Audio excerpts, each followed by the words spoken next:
Baik,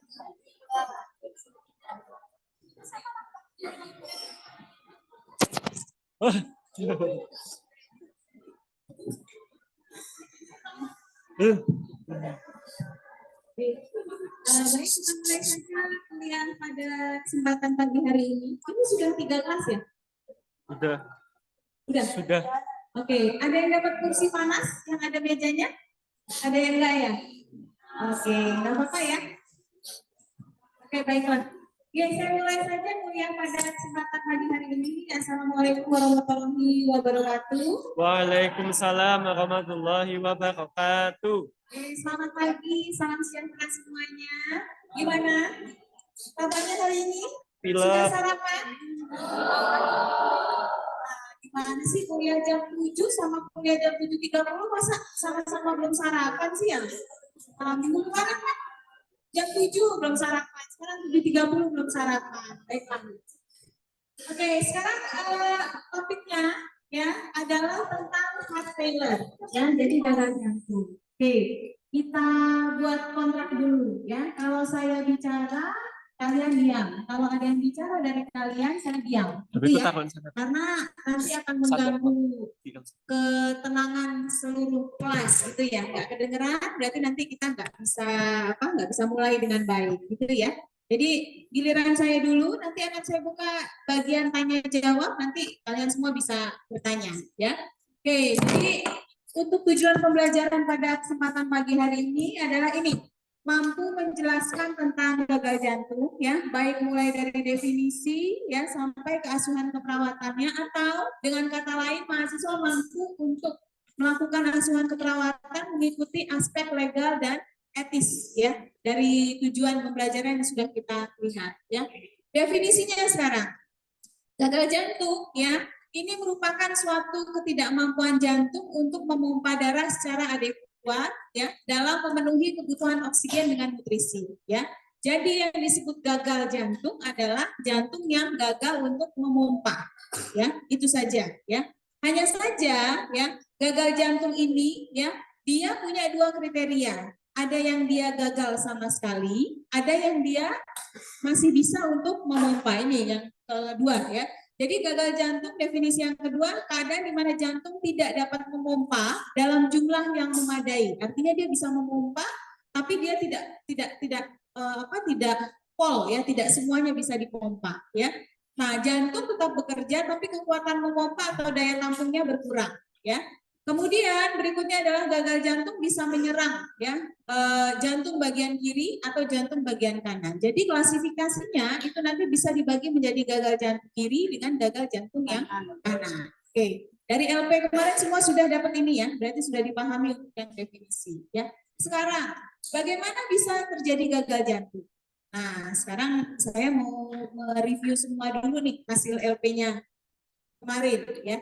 Kira-kira gimana sih bisa terjadinya gagal jantung? Sebenarnya sudah saya berikan kemarin di patofisiologi yang hipertensi, ya. Kita bicara tentang fisiologi jantung, ya, fungsi kerja jantung. Gimana sih bisa terjadi gagal jantung? Ada yang mau komentar?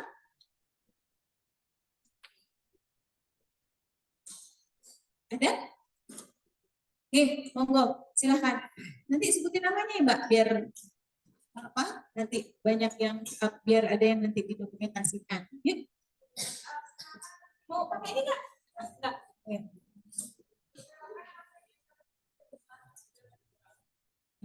Oke. Oh, kenapa jadi reguler 2?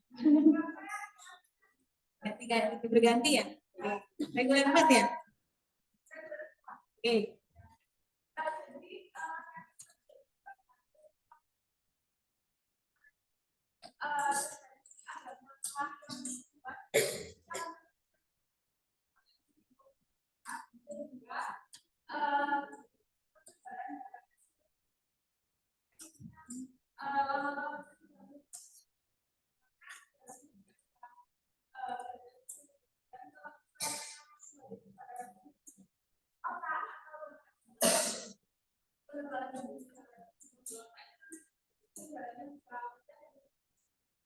Oke, ya. Itu untuk patofisiologi hipertensi. tensi atau komplikasi hipertensi ya. Oke, terima kasih ya Mbak. Oke, yang lain gagal jantung. Kenapa bisa terjadi gagal jantung? Gimana sih mekanismenya terjadinya gagal jantung? Ada? Tadi udah reguler 4, reguler 3. Siapa? Yang mau? Atau dari kelas SAP mungkin? Mekanisme gagal jantung, ada yang mau? Ibu, mau coba Bu? Gak apa-apa Bu. Mau pakai ini Bu? Nah, ini aja. Gratis Bu. Ya, Pak. Bisa.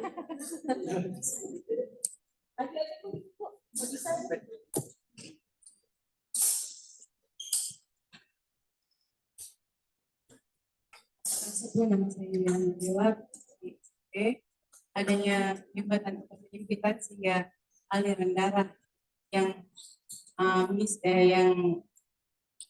ada oksigen dan makanannya tidak dapat dialirkan dengan sempurna sehingga terjadinya gagal jantung dari jantung ke seluruh tubuh kemudian. Oke. Udah, ada lagi yang terjadi. Ya, terjadi gagal jantung. Oke, baik. Intinya tidak kemampuan pompa ya, bisa diakibatkan karena penyumbatan gitu ya Bu ya. Oke, ya. Oke. Kemudian, oke ya udah kalau gitu ya. Jadi bagaimana bisa terjadi gagal jantung? Yang pertama, terjadi karena kebutuhan tubuh akan kandungan darah itu dia menurun ya.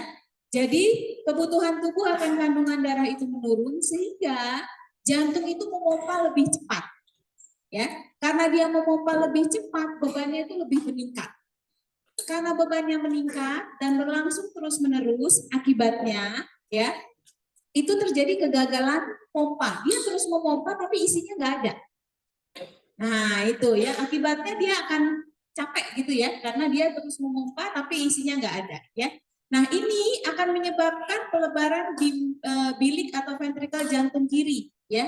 Nanti ya mekanismenya karena dia terus memompa dengan beban jantung yang berat ya, akibatnya dia nanti akan terjadi pelebaran pada otot jantung ya. Ini yang disebut dengan left ventricle hypertrophy ya.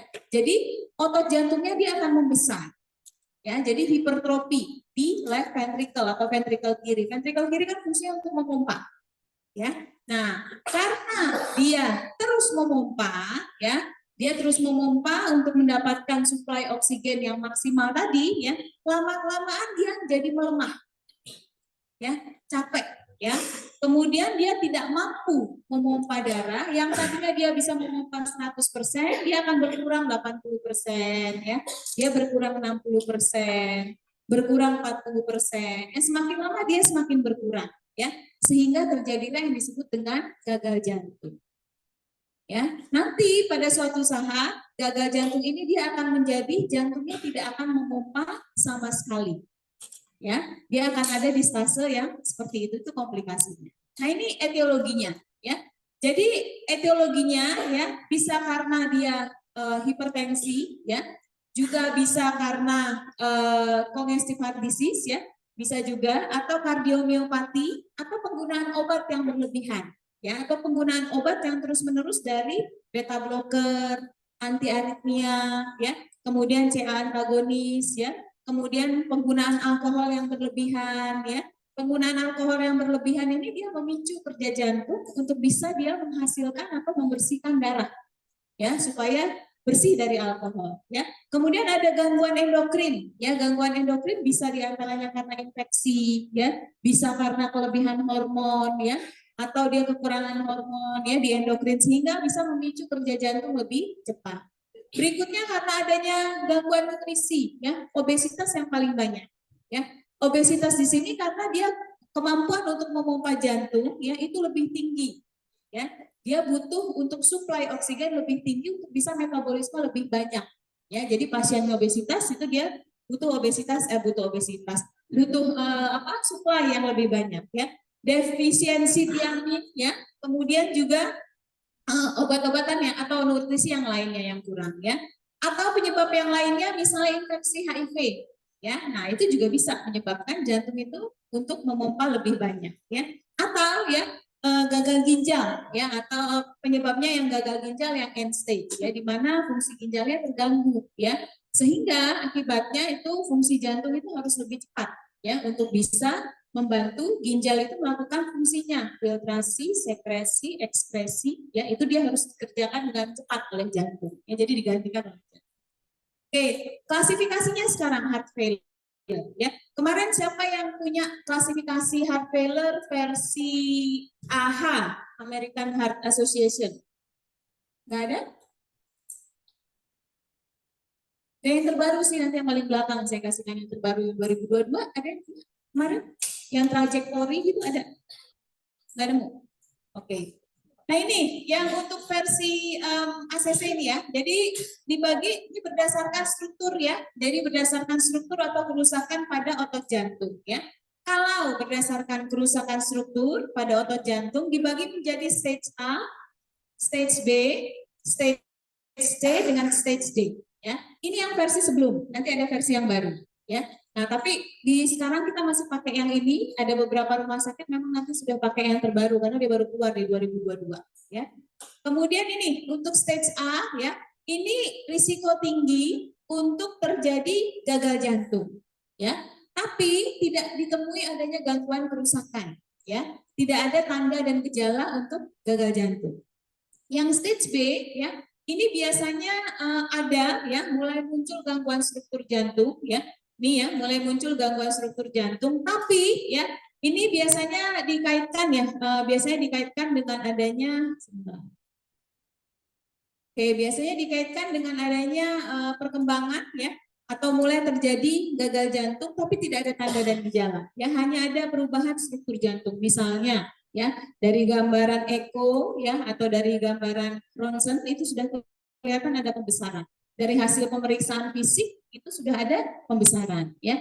Nah, itu. Kemudian yang berikutnya yang stage D ya, itu merupakan gangguan ya. Jadi gangguan secara simptomatik mulai ada tanda dan gejala, kemudian juga ada gangguan struktur jantung.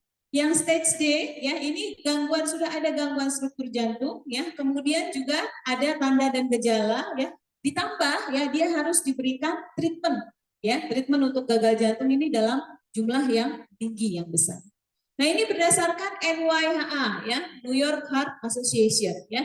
Jadi ini ada fungsional kelas, ini yang biasa kita gunakan juga ya. Nah, ini yang kita gunakan yang kelas 1 ya, ini berdasarkan gejala ya dan aktivitas fisik ya. Jadi yang kelas 1 ya dia tidak ada batasan ya untuk aktivitas, tidak ada fatigue, palpitasi, dipsu nggak ada. Kelas 2 ya, ini ada batasan untuk aktivitas fisik sedikit ya, tapi dia masih bisa melakukan aktivitas biasanya. Yang kelas 3 ya, ini biasanya ada pembatasan aktivitas fisik ya. Nah, biasanya dia bisa hilang saat istirahat, misalnya dia sesak ya. Dia melakukan aktivitas fisik, dia sesak, kemudian dia bisa hilang sesaknya itu kalau dia istirahat ya. Nah, kemudian yang kelas 4 ini nggak bisa untuk melakukan aktivitas fisik ya. Tidak bisa melakukan aktivitas fisik ya, bahkan ya pada saat dia istirahat juga tanda dan gejalanya juga muncul ya. Next, berikutnya yang ketiga. Ya, yang ketiga ini kita menggunakan kilip ya. Jadi kalau menggunakan kilip ada yang tahu? Fase atau stase menggunakan kilip? Kilip stage? Ada? Ada yang tahu? Pakai kilip? Nggak ada kan? Ada buatan? Nggak ada klasifikasi ya?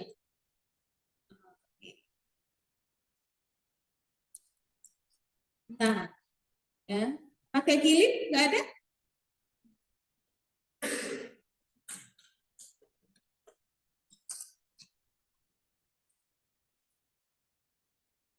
Oke, sambil nunggu ya. Untuk sambil menunggu, kalau pembagian jadi gagal jantung kiri dengan gagal jantung kanan, ada kemarin dibahas ya? Ada? Nggak ada yang bahas. Oke, ada yang bahas. Oke, baik. Ada yang mau cerita apa bedanya gagal jantung kiri dengan gagal jantung kanan? Ada yang mau cerita nggak? Hasil LP-nya? Ada yang mau di-share? Yang mungkin rek 3. Tadi kan rek 4 sudah. Rek 3? Raisa Sal, yang lain Sal. Ada yang lain? Nih? Oke. Yang lain apa? Yang lain. Ada yang lain nggak?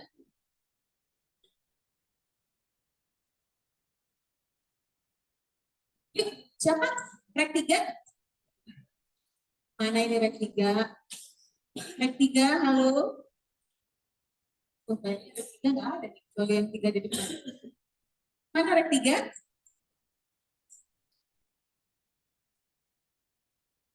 Oke.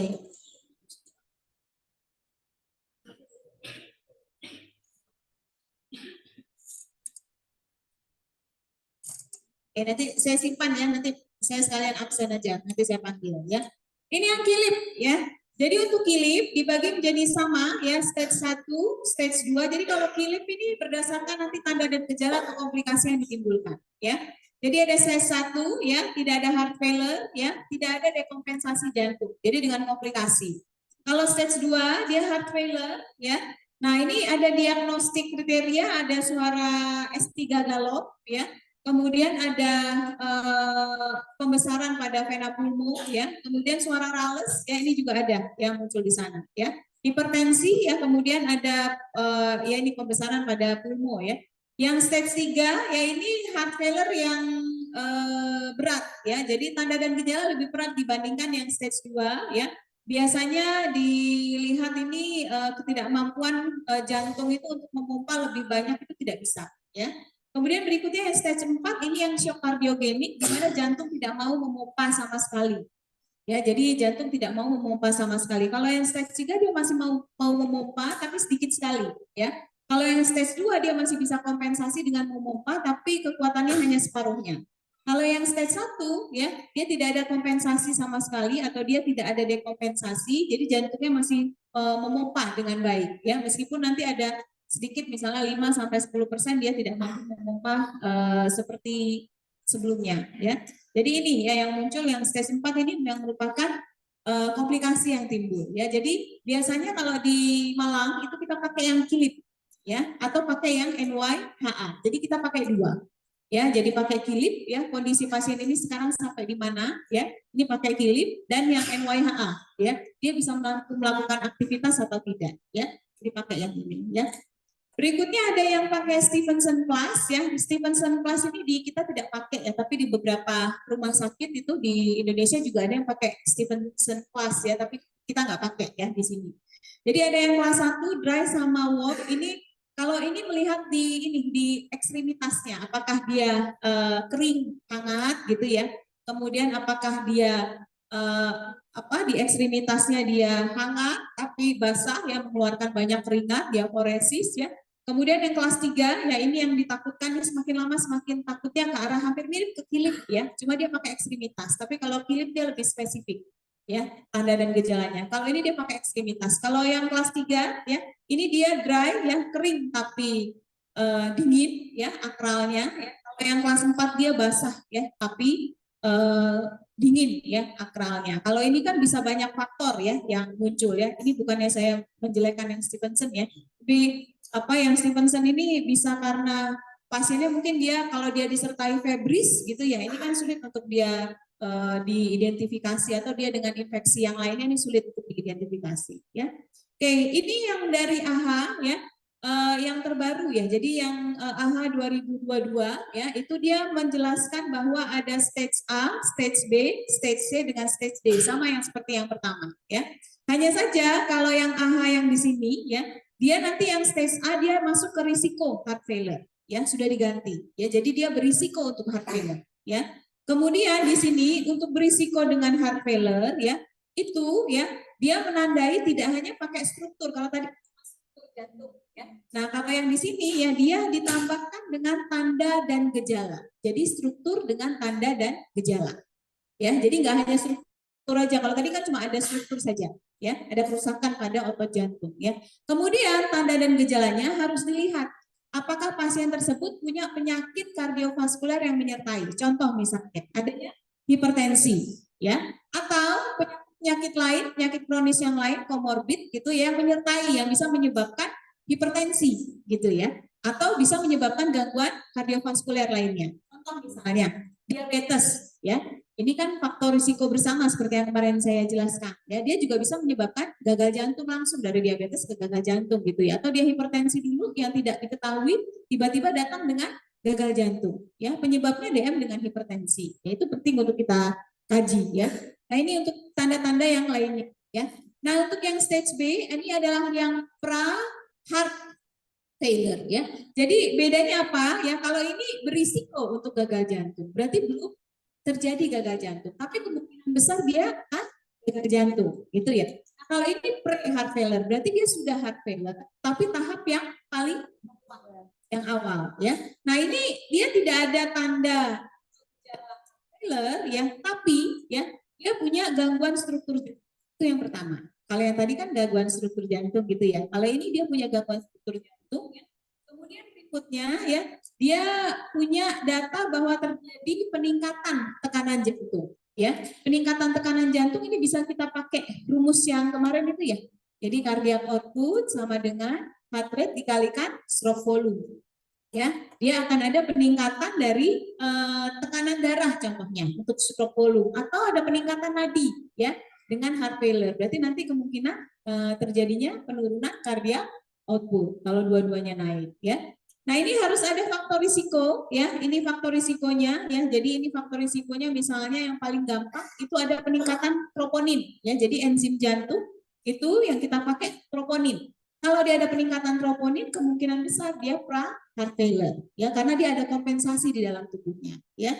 Kemudian berikutnya ya, yang stage C ya, ini symptomatic heart failure ya. Nah, untuk symptomatic heart failure sudah pasti ada gangguan struktur jantung, ditambah harus ada tanda dan gejala dari heart failure ya, sesak nafas ya, kelelahan, itu ciri utama biasanya ya.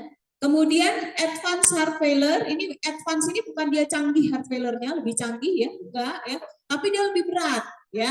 Jadi advance artinya dia lebih berat ya. Sebenarnya saya kurang setuju juga sih bilangnya advance, lebih baik severe gitu ya. Jadi berat gitu ya. Tapi ya apa boleh buat ya, yang buat orang Amerika, kita kan orang Ameriki gitu lah. Jadi nggak ini ya, nggak bisa komentar ya. Jadi ini ya, jadi advance heart failure. Nah ini biasanya ya ditambah dengan ya ini tanda dan gejala heart failure ya, ditambah dia ketidakmampuan untuk melakukan aktivitas di rumah. Ya, dia tidak bisa melakukan aktivitas ya, sehingga terus dia punya riwayat bolak-balik masuk rumah sakit ya. Nah ini ya, ini yang muncul di untuk yang tanda dan gejala heart failure atau tahap dari heart failure versi AHA ya yang tahun 2022 ya. Nah ini ada lagi ya, ini yang disebut dengan trajektori ya. Jadi kan tadi ada stage A, stage B, stage C dengan stage D ya. Nah yang stage C ya, ini yang lagi marak ini ya. Jadi yang lagi marak ya, kita makanya sekarang kelas ya, kelas trajektori untuk yang gagal jantung. Jadi nanti kalau misalnya ya, sekarang masih digunakan ya. Kemarin saya konsul ke Jogja itu ya. Jadi di Jogja itu sudah pakai trajektori ya. Di Malang juga sudah mulai pakai trajektori. Mungkin nanti kalau kalian praktek profesi mungkin sudah keluar yang trajektori ya. Nah ini ada yang new onset ya, jadi dia pakai new onset ya, simptom ya, persisten dengan yang worsening atau perberatan ya, atau dia berat ya. Jadi dia new onset ya, jadi dia pertama kali didiagnosis heart failure ya. Nah ini ya, jadi kalau pertama kali dia didiagnosis heart failure ya, berarti dia kemungkinan akan dia trajektori itu kemungkinan dia akan ke yang berat itu akan tinggi. Jadi dia nanti akan masuk ke yang tahap kedua yang hijau, yang kuning dengan yang merah ya. Jadi posisinya kayak gitu ya. Nah kemudian tidak ada riwayat histori dari heart failure sebelumnya. Nah ini yang kadang sulit, makanya dia dikeluarkan ya, karena kadang itu pasien itu masuk tidak dilihat apakah dia punya riwayat heart failure atau tidak. Nah ini penting buat kita ya, kita tanya, tapi jangan ditanya Bapak punya riwayat gagal jantung kiri atau gagal jantung kanan, atau Bapak punya riwayat gagal jantung kongestif. Nah, Bapaknya bengong ya. Nah itu coba jelaskan gagal jantung kiri, gagal jantung kanan seperti apa. Nah ayo itu 3 kali 50 menit itu kan ya. Nah itu jadi agak sulit ya. Jadi bisa ditanyakan tanda dan gejala yang muncul ya ke bapaknya ini ya. Oke, kemudian resolusi ya. Jadi resolusinya ya ini mulai kita identifikasi ya. Jadi kita mulai identifikasi ya, apakah pasien ini dia baru? Kalau baru ya, kita bisa tanyakan tanda dan gejala yang spesifik untuk gagal jantung. Kalau lama, kita tanyakan juga recurrent-nya. Ya, sekarang dia sudah dalam tahap yang mana? Ya, apakah dia sesak? Sesaknya itu semakin lama semakin memburuk atau tidak? Atau sesaknya ya tetap sesak seperti biasa? Ya, ini yang resolusi dari simptomnya. Ya, nah kemudian yang ini persisten. Ya, nah ini persisten mulai ada gangguan. Ya, jadi mulai ada gangguan ke arah yang lebih berat. Kalau yang ini dia sangat berat. Yang tadinya dia sesak, ya. Nah ini sesaknya misalnya dia tidurnya. Kalau di sini misalnya 1 bantal, di sini udah 3 bantal.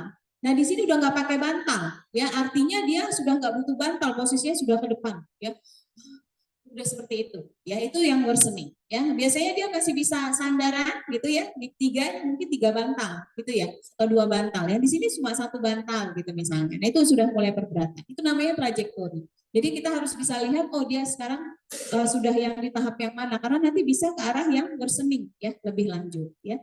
Oke, nah ini yang klasifikasi ya. Kalau ini kita pakai menggunakan ekokardiografi ya.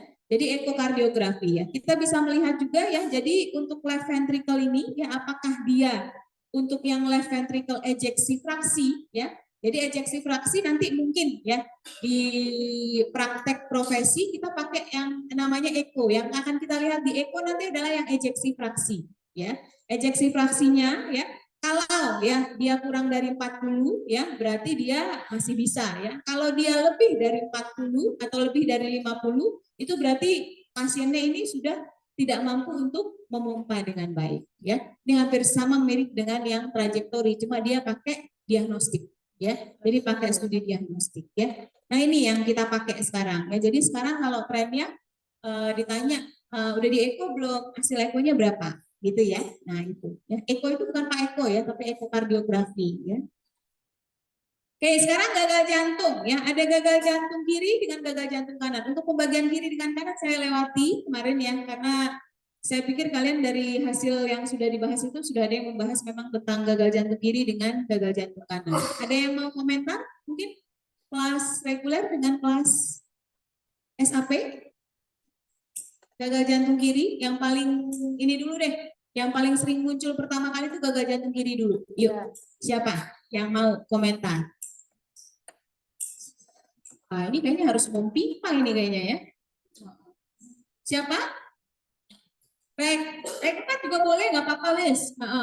Siapa tahu nanti mau keluar gagal jantung kongestif. Nah ya kan ada tuh ya, gagal jantung kiri, kanan kongestif. Yuk, ini apakah dampak belum sarapan jadi seperti ini? Ya?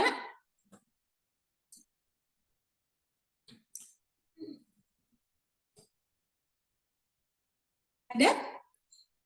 Yang mau komentar? Gagal jantung kiri? Apa perlu saya panggil nama ini ya kalau gini ya? Apa kira-kira?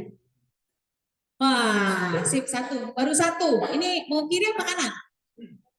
Kiri. Oke, sekarang yang kanan. Nah, ini dari SAP. SAP sudah selamat ya.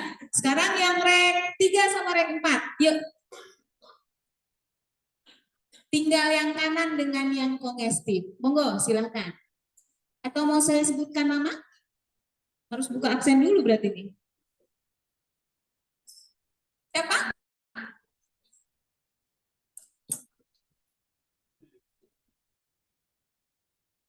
Yuk. Siapa kira-kira? Yuk.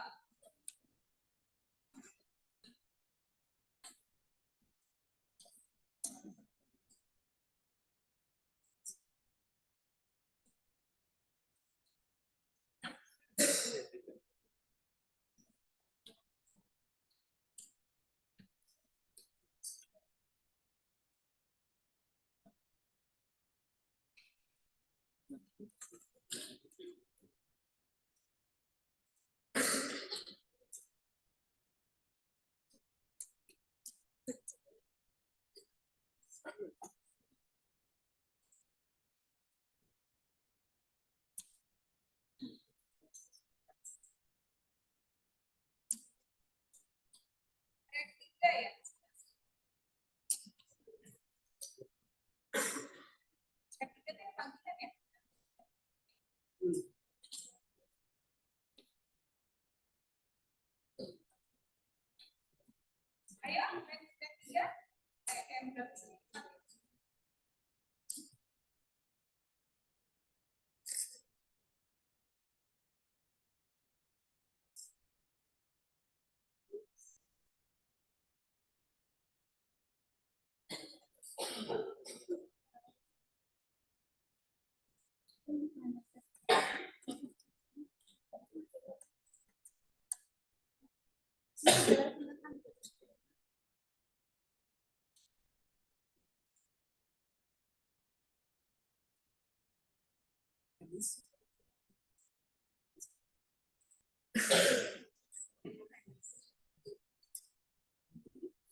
Oke.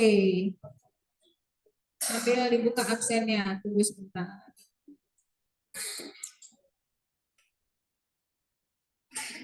Firly Putri Rahayu, ada? Nah, ya Mbak Firly ya? Yang gagal jantung kanan atau mau yang kongestif? Kanan aja. Oke, sekarang yang rek 4. Yang rek 4 belum bisa saya buka absen nih. Nanti absennya baru bisa dibuka jam, oh bisa dibuka sih? Sebentar. Bisa sih dibuka absennya, tunggu. Oh, lihat di yang sebelumnya. Oke. Cewek, cowok berarti ya? Oke. Yang merasa cowok direct 4 siapa coba? Ini yang mana nih yang cowok nih? Yang cowok yang mana sih nih namanya? Kevin ini cewek apa cowok? Oh ya, Kevin cowok. Cuma di absennya paling atas. Dani Suara Pradipta ini cowok apa cewek? Cowok. Yuk, Mas Dani Suara Pradipta Labas sekarang. Ya. Siap ya yang gagal jantung kongestif, oke? Mana? Wah, ya dapat jackpot pagi-pagi ya. Oke, ya. Kalau yang rekat absennya nanti ya. Yang nanti habis selesai kuliah baru saya buka absennya ya. Yang SAP dulu silahkan, Mbak. Halo Mbak, mau maju ke depan? Ya, mau maju ke depan apa di situ aja?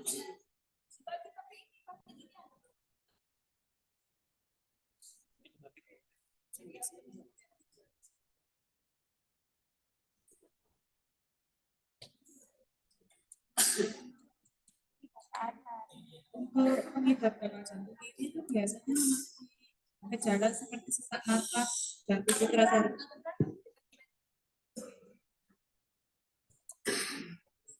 untuk pengidap gagal jantung kiri itu biasanya gejalanya itu sesak nafas dan tubuh terasa lemah.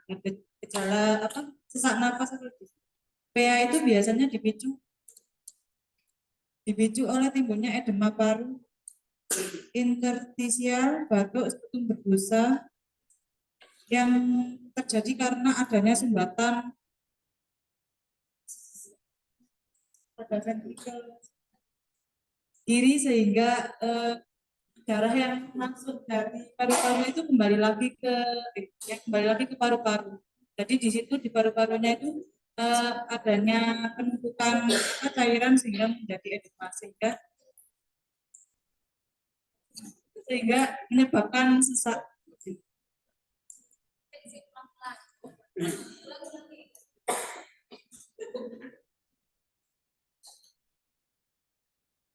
Untuk gagal jantung kiri itu gejala yang dialami itu seperti sesak nafas. Jadi sesak nafas itu terjadi karena di ventrikel kirinya itu mengalami pompanya mengalami pembengkakan sehingga darah yang dari paru-paru itu kembali ke paru-paru lagi sehingga di paru-paru terdapat penumpukan cairan sehingga menyebabkan edema dan sesak nafas. Yang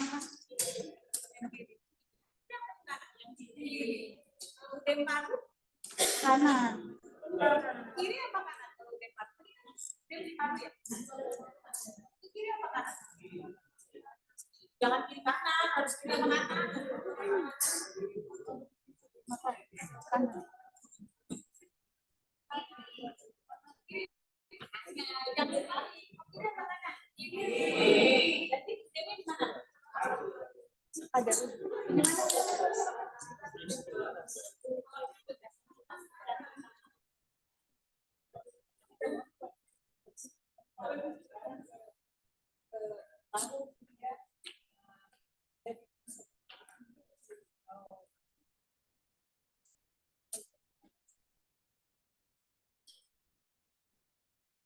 Oke, yang udah di mana? Di paru apa di ekstremitas?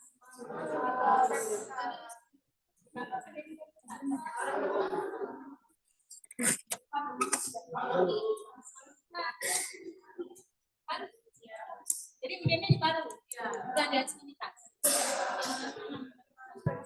Ekstremitas di kanan. Oke, saya tampung dulu ya. Sekarang yang siapa tadi? Mbak Fitri ya? Yuk, depan aja yuk. Gak apa-apa, saya nggak gigit kok. Ayo. Atau ini nih pakai ini nih, harus dengar soalnya temennya. Bisa nggak? Nggak cukup, Mbak. Bawa aja laptopnya kalau mau baca atau di HP boleh. Ya, boleh. Di HP ada ya? Ada.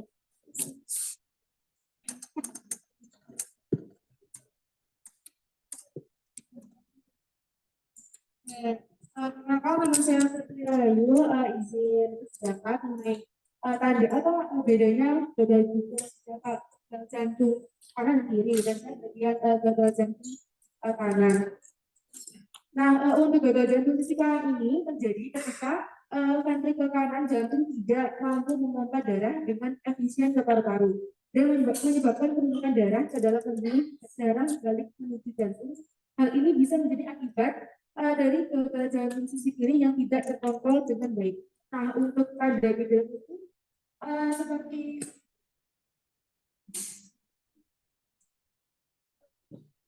gagal jantung kanan ini ditandai dengan pembengkakan pada anggota tubuh, antaranya kayak anggota tubuh seperti lemah, luka gitu. Sudah. Jadi di ekstremitas. Ya. Ini di ekstremitas. Kalau yang kiri yang di paru. Oke. Sudah. Panggilan siapa? Firly ya, betul ya. Oke, terima kasih Mbak Firly. Kemudian yang terakhir, yang kongestif, yang keduanya ya kalau kongestif, ya. Nah ini mana jagoannya nih dari rek 4. Iya. Ya, oke. Oh, RPR-nya sudah dibawa ya sekarang. Tapi RPR-nya warnanya pink. Oke, perkenalkan nama saya dari Suara dari Rektor 4. Di sini saya akan menyampaikan tentang gagal jantung gue itu ya.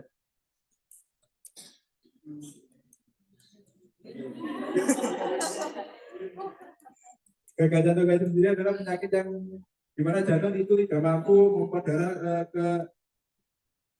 memenuhi kebutuhan sel tubuh dan tubuh. Hal ini bisa menyebabkan jantung merenggang atau melebar sehingga lebih banyak darah dipompa ke seluruh tubuh dan membuat otot jantung menjadi kaku. Biasanya ini disebabkan dari beberapa faktor, seperti kalau yang dari dalam jantung sendiri seperti difusi katup atau kerusakan miokard. Sedangkan untuk gejalanya sendiri biasanya seperti batuk, berdebar-debar, cepat lelah, dan susah saat berbaring. Intinya berarti kesimpulannya kayak mana? Kalau tadi kan kesimpulannya gimana? Ya baca lagi dari atas. Kesimpulannya apa? Kalau keduanya itu gimana? Kan kalau yang kongesif itu kan kiri dengan kanan. Itu berarti tanda dan gejalanya apa? Untuk membedakan antara dia hanya kiri saja, hanya kanan saja. Apa bedanya? Itu di situ ada tadi kamu ngomong. Oh, belum memahami ya? Baiklah, oke, baik, terima kasih ya. Terima kasih semuanya. Jadi, oke, untuk yang gagal jantung ya. Jadi kalau gagal jantung kiri ya, dia biasanya ada hubungannya dengan kerusakan primer pada ventrikel kiri ya. Jadi kalau yang gagal jantung kiri dia kerusakan ventrikel kiri, di mana jantung ya itu memompa darah yang telah jadi jantung kiri, ya ventrikel kiri itu memompa darah teroksidasi ke seluruh tubuh ya. Penyebabnya ya biasanya pasien-pasien dengan impak miokard ya. Jadi pasien impak miokard, kardiomiopati ya, aortic valve stenosis ya. Jadi masalah katup jantung ya. Jadi masalah katup jantung ini bisa menyebabkan gangguan yang kiri ya. Manifestasinya ya itu mencakup ada penurunan stroke volume ya. Jadi penurunan stroke volume nanti ya. Jadi nanti akan ada tekanan darah yang tinggi kemudian rendah gitu ya. Manifestasinya kemudian ada peningkatan preload ya, sistolnya meningkat. Preload itu sistol apa diastol? Preload sistol apa diastol?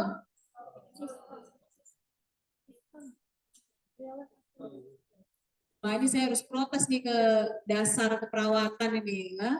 Sistol. Preload itu sistol apa diastol?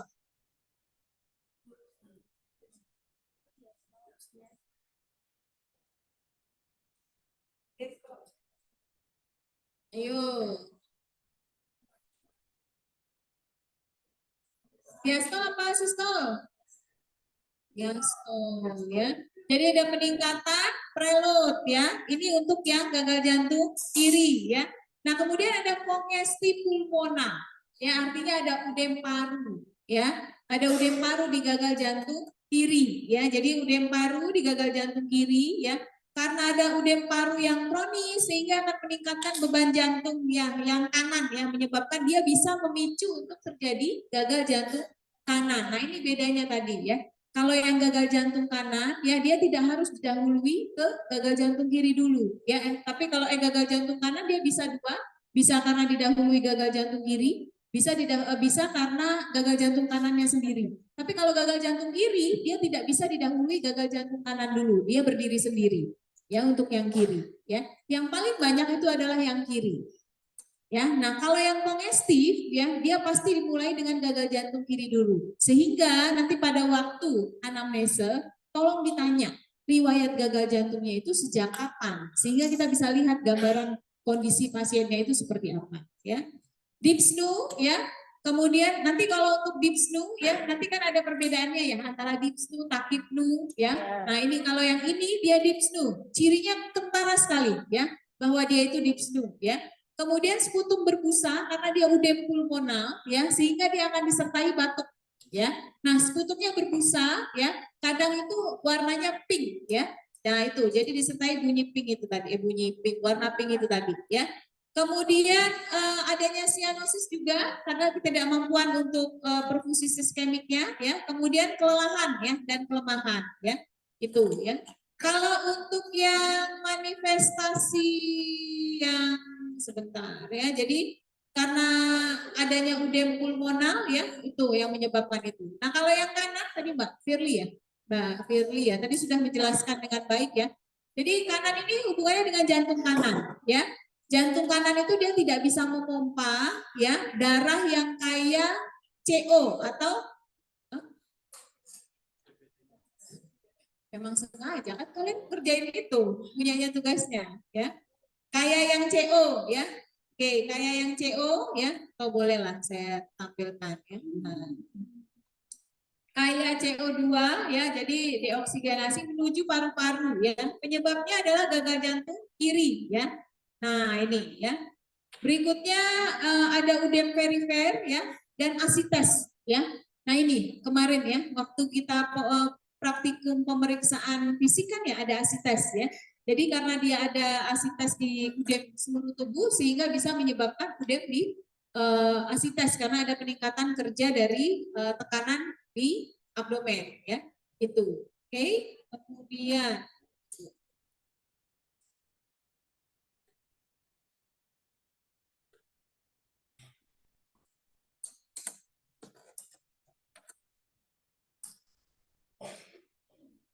nah, kemudian berikutnya untuk yang gagal jantung kongestif ya, kalau gagal jantung kongestif itu di semuanya ya. Jadi ada tanda gejala semuanya itu ya.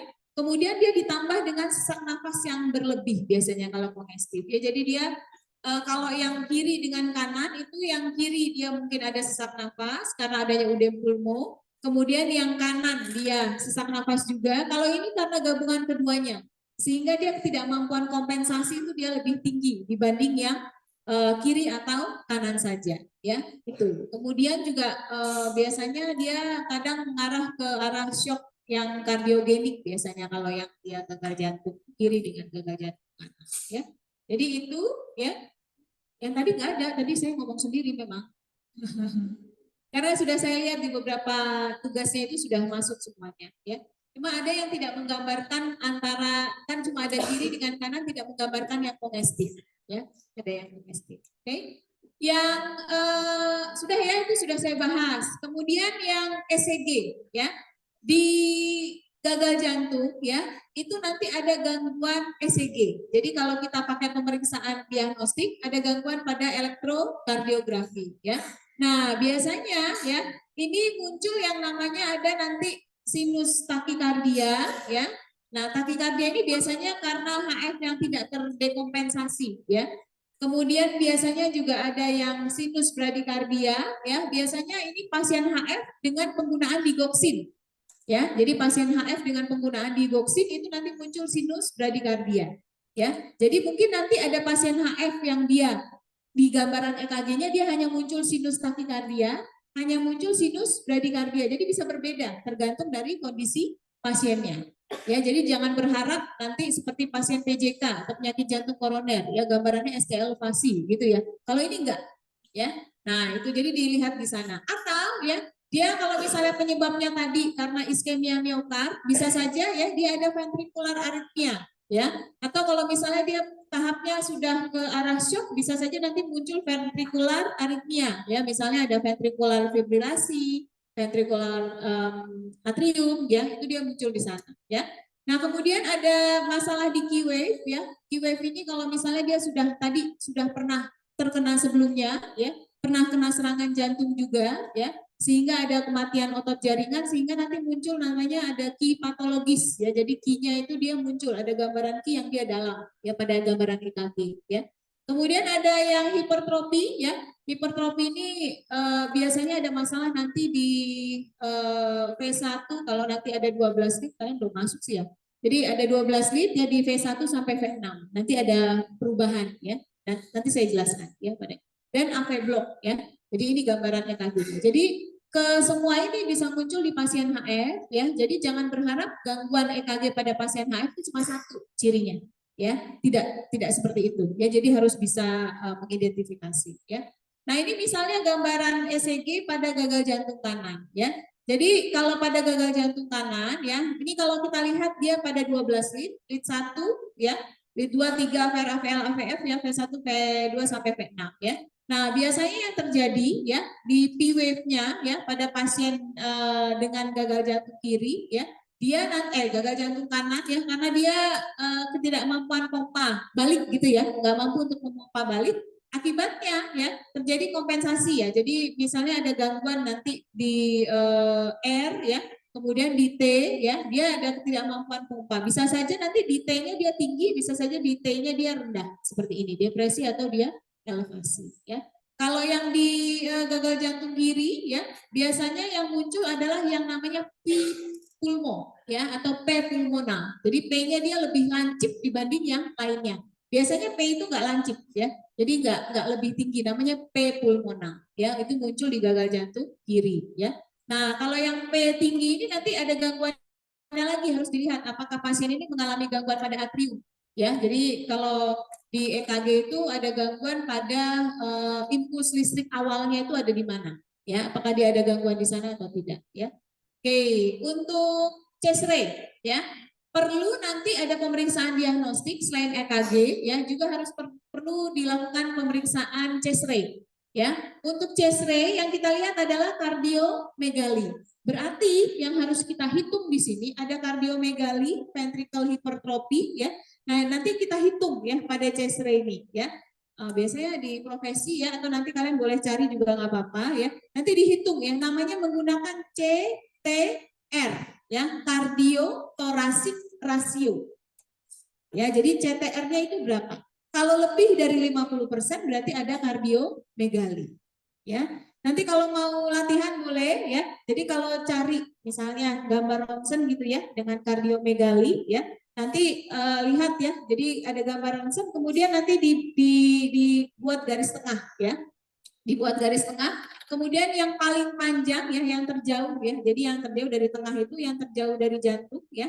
Itu ditambah A ya, kemudian yang terjauh dari yang kanan ya, A dengan B, yang kemudian dari ujungnya. Kalau pasiennya kan yang torak PA itu ya, dia kan tarik nafas, dia ada ada batasan gitu ya, diafragmanya itu yang C. Jadi A ya, batasan yang kanan ya, dengan batasan yang kiri ya, dari jantung, dari garis tengah itu ya, dari kanan kiri ya, A tambah B dibagi C yang dari sana. Ya, pakai itu. Jadi itu CTR-nya ya, menghitungnya gitu. Kalau lebih dari 50% berarti dia ada peningkatan ya atau pembesaran ya. Nah, untuk mengetahui sebelum kita lakukan ini bisa kita lakukan pemeriksaan fisik dulu ke pasiennya. Ya. Jadi pakai landmark yang kemarin ya, pakai landmark yang kemarin kita lihat ya apakah landmarknya itu dia tetap ada di sana ya. Nanti bunyi suara jantungnya dia berpindah atau tidak ya, pakai yang kemarin mitral atau pakai yang pulmo. Kalau dia berpindah berarti dia terjadi pembesaran ya. Berpindahnya biasanya ke arah kiri ya. Jadi berpindahnya ke arah kiri ya. Kemudian berikutnya, apakah ada efusi pleura ya atau ada udem interstisial ya, nanti dilihat di sana. Lab sekarang ya. Jadi tadi sudah ada EKG ya. Kemudian sudah ada chest ray ya, kemudian tadi udah ada ekokardiografi yang tadi ya penggunaan ejeksi fraksi ya.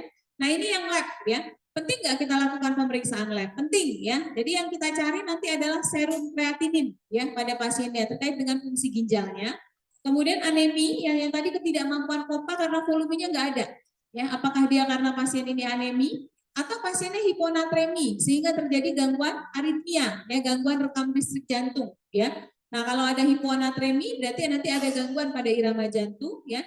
Kemudian apa hipernatremi juga ya atau hipokalemi ya, ini nanti gangguan ritme jantung ya, atau hiperkalemi juga ya. Nanti ini ada hubungannya di sana ya. Jadi dicari ya ini ya yang bisa menyebabkan tadi kemampuan jantung memompa lebih sedikit ya. Ini atau hiperglikemia ya, hiperurisemia ya, atau troponin yang meningkat ya. Troponin meningkat nanti bisa dikaitkan dengan adanya gangguan pada otot jantung ya atau urinalisis ya. Oke, untuk edukasi ya. Jadi sudah dilakukan tadi ya. Kemudian pemeriksaan penunjang harus dilakukan edukasi juga ya. Untuk edukasi dibagi menjadi dua pada pasien gagal jantung ya. Nah, pada pasien gagal jantung nanti dibagi dua ya, edukasi yang pertama atau edukasi dasar dengan edukasi yang lanjut ya. Nah, edukasi yang dasar itu biasanya pada pasien-pasien yang newly diagnosed atau dia baru pertama kali ya terkena serangan gagal jantung. Jadi tanda dan gejala, definisi ya itu dilakukan mulai dari dia masuk rumah sakit, tapi tidak semuanya. Misalnya 30 menit dia langsung belajar itu tidak. Ya, 5 menit dulu di hari pertama, 5 menit di hari kedua, 5 menit di hari ketiga ya, seperti itu ya yang dilakukan. Baru yang kedua itu adalah yang lanjut, edukasi yang lanjut nanti komplikasi penggunaan obat, karena kebanyakan pasien gagal jantung itu dia tidak patuh untuk minum obat, jadi pulang itu dia nggak melakukan yang diinginkan gitu ya. Jadi itu yang muncul ya, jadi dia tidak bisa melakukan itu yang penata laksanaannya ya.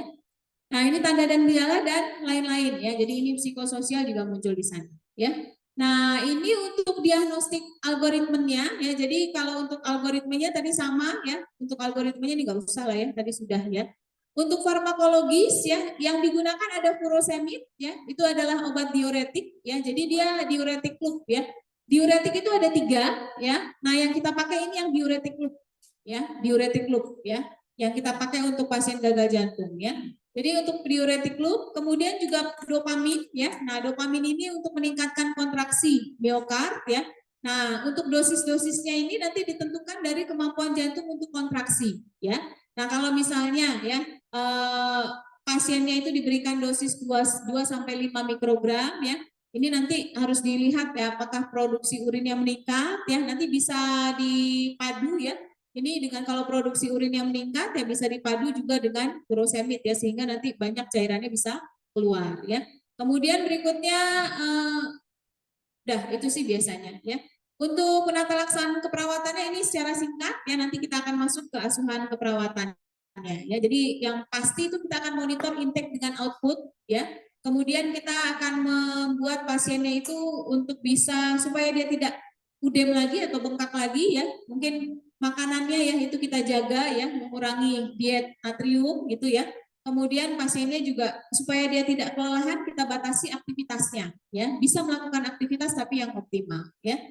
Itu sepertinya ya ini untuk yang Framingham ya. Jadi nanti akan ada mungkin ada beberapa pertanyaan tentang kriteria Framingham ya. Jadi kriteria Framingham ini ya dikenalkan oleh McKee ini pada tahun 71 ya.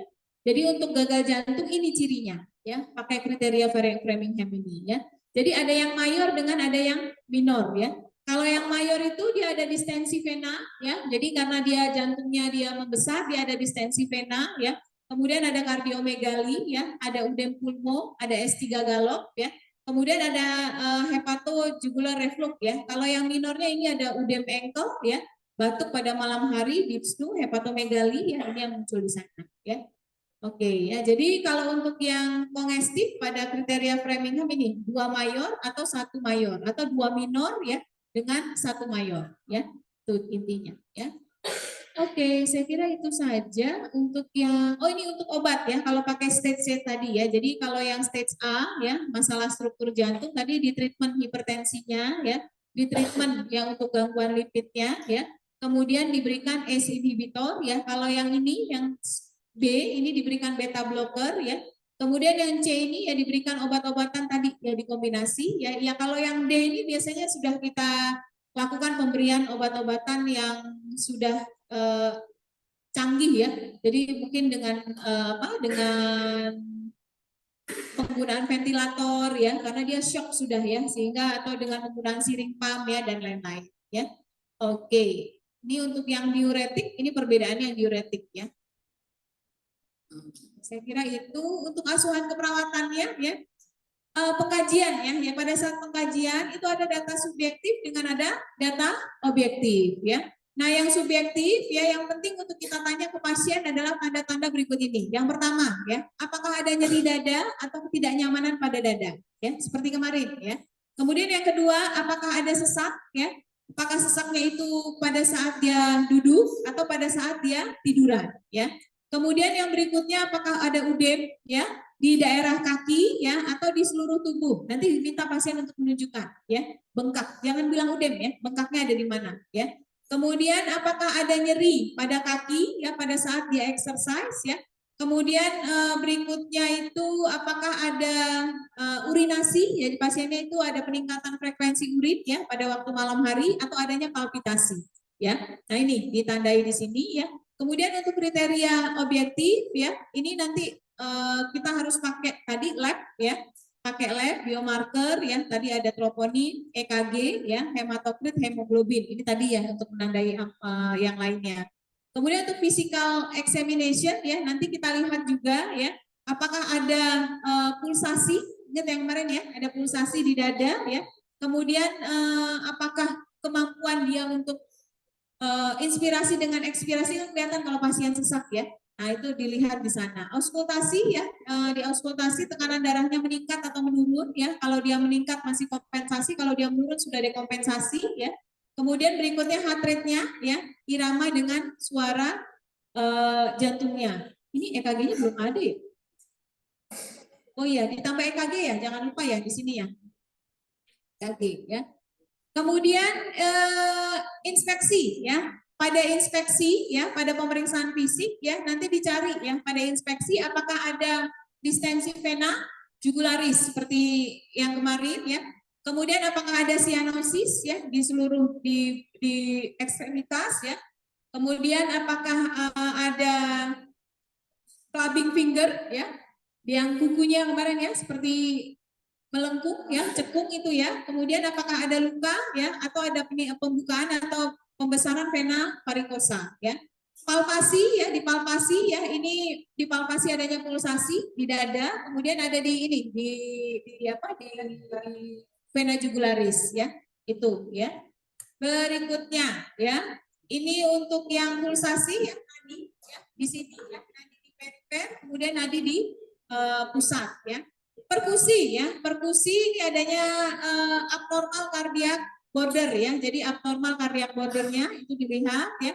Auskultasi, nah ini ada tanda-tanda suara nafas tambahan. Yang normal itu suara nafasnya S1 dengan S2 ya. Nah, suara nafas tambahannya nanti ada S3 dengan S4 ya, atau misalnya boleh ditambah dengan murmur atau friction rub ya, yang suara gesekan kemarin ya. Dan suara gesekan tersebut ya. Itu yang muncul di sana ya. Oke, masalah keperawatannya paling sering timbul ya, itu ada penurunan cardiac output ya, gangguan pertukaran gas, intoleran aktivitas, risiko shock dalam kurung kardiogenik ya, kemudian defisit pengetahuan dan yang lain-lainnya ya. Nah ini yang dan lain-lainnya kira-kira apa? Kira-kira muncul pada pasien gagal jantung. Kemarin pada buat LP apa? Hipervolemi ya, hipervolemi good ya, akhirnya keluar juga. Hipervolemi terus apa lagi? Penurunan curah jantung sudah, penurunan cardiac output, curah jantung. Ada lagi? Pola nafas tidak efektif. Nah ini kenapa ini pola nafas tidak efektif muncul? Kenapa harus ada pola nafas tidak efektif? Karena adanya udem pulmoner. Nah ini kalau sesak itu belum tentu ya, belum tentu pola nafasnya ya, karena bisa saja asalnya itu dari jantung ya. Nah tapi kalau pola nafas itu harusnya memang yang datang pertama itu bukan jantung ya, tapi nafas dulu ya, yang datang pertama itu. Karena kalau saya itu bagian yang kalau sesak itu bedanya sama nanti yang jantung itu apa gitu ya. Oke, kalau sesak itu ya, kalau pola nafas itu penurunan, kalau perubahan pola nafas itu dia munculnya karena adanya masalah inspirasi dengan ekspirasi. Kalau dilihat di SDKI ya, atau di Nanda ya, inspirasi dengan ekspirasi. Jadi kalau ada masalah inspirasi dengan ekspirasi, berarti kan kemungkinan adalah ada masalah di pelebaran atau masalah di ekspansi paru, gitu ya. Nah, paru itu tidak bisa ekspansi, tidak bisa relaksasi itu karena dia pasti ada tahanan. Nah, itu ya. Kalau di jantung boleh asal dia ada udem paru. Ya, boleh muncul asal ada dia udem paru, atau dia ada gangguan yang lain, misalnya dia pneumonia. Ya, pneumonia dengan gagal jantung boleh dia muncul yang pola nafas. Tapi tidak semua sesak dalam gagal jantung itu keluar perubahan pola nafas atau tidak efektifan pola nafas. Jelas ya? Oke, jadi tidak muncul begitu saja, harus ada masalah perubahan pada ekspansi paru antara inspirasi dengan ekspirasi. Oke, sudah ya. Itu oke, boleh saya terima itu pola nafas tapi alasannya udem paru seperti yang tadi ya. Oke, jadi pada pasien gagal jantung yang kiri apa kanan tadi? Kiri apa kanan? Udem paru? Kiri. Kiri apa kanan udem paru? Kok lupa? Kanan mau kanan masih ya? Kanan apa kiri? Yang benar yang mana? Kiri apa kanan? Ya. Oke. Nah, pola nafas sudah clear. Hipervolemi sudah jelas ya, karena udem ya, jelas banget itu ya. Nah, berarti treatmentnya nanti harus kolaborasi ya. Oke, terus apa lagi? Perfusi perifer tidak efektif. Oke, kita selesaikan secara baik-baik ini yang perfusi perifer ya. Kenapa bisa ada perfusi perifer? Perfusi perifer itu kan yang ke seluruh tubuh. Ya, kenapa harus masalah perfusi perifer? Kan perfusinya kan cuma di jantung karena dia nggak mampu memompa. Kenapa harus perifer? Kenapa? Hah? Kenapa? Ayo yang reguler dulu. Kenapa harus ada perfusi perifer? Perfusi perifer itu adalah perfusi ke seluruh tubuh, termasuk ke perifer. Perifer itu yang paling jauh. Nah, ke ekstremitas. Nah, kenapa? Yang reguler dulu. Tadi yang SAP udah. Kenapa? Nggak setuju kan ada perfusi perifer? Setuju. Kenapa harus ada perfusi perifer? Kalau tadi dari patofisiologinya, kenapa?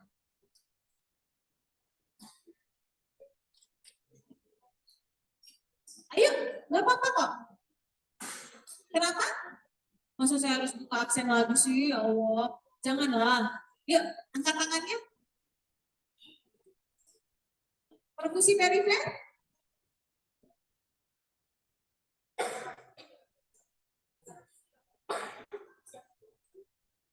Ya, saya kalau bertanya itu harus ada respon. Kalau tidak ada respon, saya nggak bisa lanjut. Karena aturannya begitu. Ya, kalau saya bertanya harus ada respon. Kalau nggak ada respon, saya nggak bisa lanjut. Jadi kalau nggak ada yang menjawab, saya cut. Biasanya saya cut sampai di sini. Saya ganti ke topik yang lain. Paham ya maksudnya ya? Karena aturannya kalau di kita itu, kalau mengajar itu, kalau bertanya harus ada respon. Gitu. Kalau saya bertanya berarti saya butuh input atau masukan untuk bisa saya pakai ke arah topik berikutnya gitu. Ya, gitu. Bisa kira-kira? Nggak ada? Nggak? Oh, oke Masnya. Siapa Mas namanya Mas? Ini kayaknya beda saya. Hah? Oh ini tadi Mas namanya Mas Kevin tadi absennya paling atas loh tadi. Iya, monggo Mas Kevin. Ya. Betul. Ya.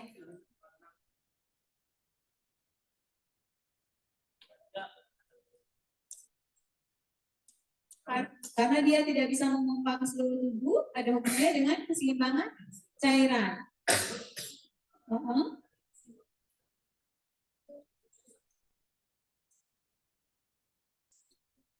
Perfusi perifer itu tadi. Oke, terima kasih Mas Kevin. Ada yang mau menambahkan? Ini dua hal yang berbeda sebenarnya Mas Kevin ya. Perfusi dengan cairan itu sebenarnya dua hal yang berbeda. Kalau ketidakseimbangan cairan itu nanti ada hubungannya dengan yang tadi hipervolemi dengan hipovolemi ya. Kalau yang apa namanya yang perfusi ini suplai oksigen ke seluruh tubuh, suplai darah ke seluruh tubuh. Yuk, reguler dulu ya, Bapak Ibu ya, tenang ya. Oke, yang lain ya. Yang lain, nah ini satu ya. Oke, yuk silahkan.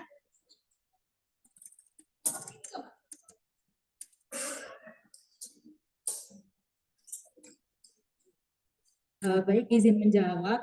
Jadi tadi saya setuju dengan pendapatnya Kevin bahwa tadi kan gagal jantung itu memang tidak bisa memompa secara adekuat ya. Jadi gagal jantung perfusi perifer itu dikarenakan tadi kurangnya jantung memompa dengan adekuat dan adanya penurunan curah jantung itu mengakibatkan tidak tersalurkan oksigen ke seluruh tubuh dan ke organ-organ seperti jantung dan juga otak yang mengakibatkan adanya perfusi perifer. Seperti itu. Terima kasih. Oke, makasih Mbak Navia ya. Oke, sudah dua. Monggo, sekarang saya ke SAP, kelas SAP. Monggo, siapa yang mau yang lain Bu, ganti yang lain. Kalau saya, kalau boleh adil dan merata, bukan propaganda politik bukan ya. Monggo siapa? Nah ini kayaknya baru wajah baru nih. Oke, silakan Pak, perkenalan saya sekalian berusaha mengenal. Ibu tadi namanya siapa Bu ya? Saya Bu? Oh Bu Yuliana. Oke Bu Yuliana. Mbak Vivi. Oh Mbak Vivi mana juga kalau nggak salah. Mbak Vivi, Bu Yuliana. Ayo Pak, silakan Pak. Mau maju boleh Pak?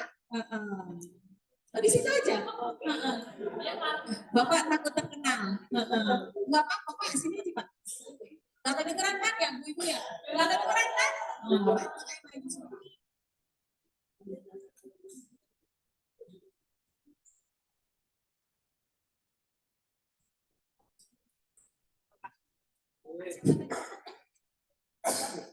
Baik, terima kasih atas kesempatan yang diberikan kepada saya. Perkenalkan, nama saya Manik Bayu Prasetyo dari SAP 2023. Saya hanya ingin melengkapi saja dari jawaban teman-teman reguler tadi. Jadi penyebabnya karena fungsi utama jantung itu kan membawa oksigen ke seluruh tubuh. Sedangkan karena terjadi gangguan pada jantung yang jantung itu tidak bisa bekerja dengan sempurna sehingga kebutuhan oksigen yang di bagian perfusi jaringan itu berkurang sehingga ekstremitas tubuh akan kekurangan oksigen dan mengakibatkan seperti cyanosis dan yang lainnya. Oke, baik. Luar biasa. Oke. Jadi masalahnya karena pompa, ya. Untuk yang ke perifer, ya, itu bisa disebabkan oleh 3 hal. Ya, perfusi ke perifer. Perfusi itu artinya suplai oksigen ke perifer. Bisa karena 3 hal.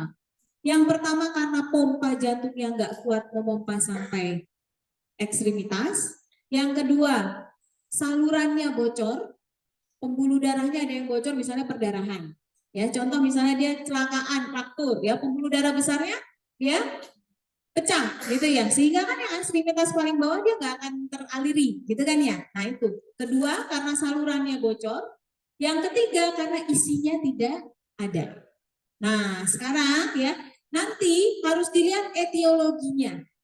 Ya, boleh mengeluarkan perfusi jaringan perifer, lihat kekuatan pompanya. Etiologinya apa? Kalau dia karena isinya, belum tentu pompanya, ya enggak? Tadi kan yang lain bilangnya karena pompanya, belum tentu. Ya, pompanya dia sudah maksimal tapi isinya enggak ada. Seperti yang tadi gagal jantung definisi yang kedua. Ya, nah itu harus dilihat dulu. Etiologi itu nanti akan kita selesaikan di intervensi. Jadi pastikan etiologinya nanti sesuai. Apa karena pompanya, ya, pompa jantungnya, ya, berarti kita lihat dari, ya itu tadi, preload, afterload, itu dilihat tadi, ya. Atau karena isinya, pasiennya anemia, pasiennya perdarahan, ya, itu juga bisa dilihat di sana, ya.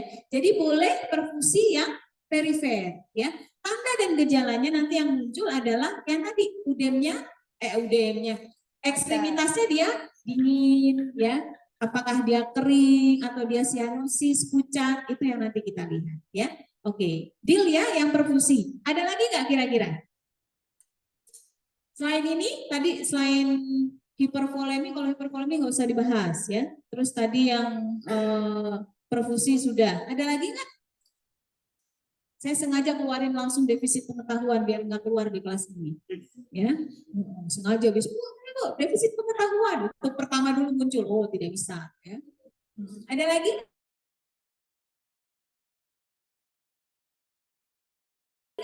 Masalahnya? Hah? Apa? Ada nggak? Ada nggak? Ada lagi nggak? Nyeri. Oke, nyeri dada ya. Oke, yang akut apa yang kronis? Yang akut atau kronis kalau pasien HF? Akut kan? Yang akut atau kronis? Kalau pasien HF. Beda loh yang nyeri dada dengan sesak. Beda. Ya, yang biasanya yang muncul di pasien HF itu yang sesak apa yang nyeri dada? Yang dia lama. Nyeri dada? Iya kan? Penyebabnya apa kira-kira? HF. Kalau dilihat dari tadi itu. Atau fisiologinya. Oke, saya keep dulu untuk yang nyeri ya. Nanti kita diskusikan. Yang kelas irregular tadi kayaknya ada deh. Apa sih yang tadi disebutkan? Obesitas. Oke. Obesitas. Oke. Obesitas. Oke. Boleh sih obesitas? Ya, obesitas ya di pasiennya. Iya sih rata-rata pasiennya obesitas memang ya. Saya lagi menggambarkan pasien-pasien sebelumnya dulu. Iya, oke, obesitas ya. Setuju nggak obesitas? Bapak Ibu? Kurang setuju. Kenapa kurang setuju? Pasien obesitas, gagal jantung. Obesitas kira-kira akan mengganggu nggak? Obesitas itu nanti misalnya dengan sesak nafasnya, dengan kemampuan aktivitas fisiknya. Mengganggu kan? Dihubungkan ke sana? Ada? Dengan peningkatan kolesterolnya obesitas? Ada hubungannya ya, karena ada hubungannya nanti dengan biasanya kan dia risiko tinggi obesitas ke DM, kolesterol ya, tentang pembuluh darahnya ya, penebalan plak ya. Oke, saya terimalah yang obesitas ya. Tapi nanti disertai dengan itu tadi hasil lab yang tadi ya, yang bisa membuat dia kemampuan pompanya juga menurun ya. Ada lagi mungkin? Hah? Ada siapa yang bisa tadi? Ansietas, oke. Boleh nggak pasien gagal jantung dia ansietas? Boleh? Kita keluarkan masalah ansietas, boleh? Boleh nggak? Ansietas, kita keluarkan ansietas, boleh?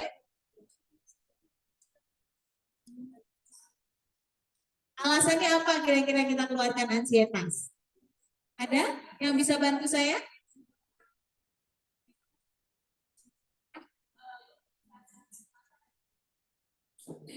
Karena gimana Pak? Maaf.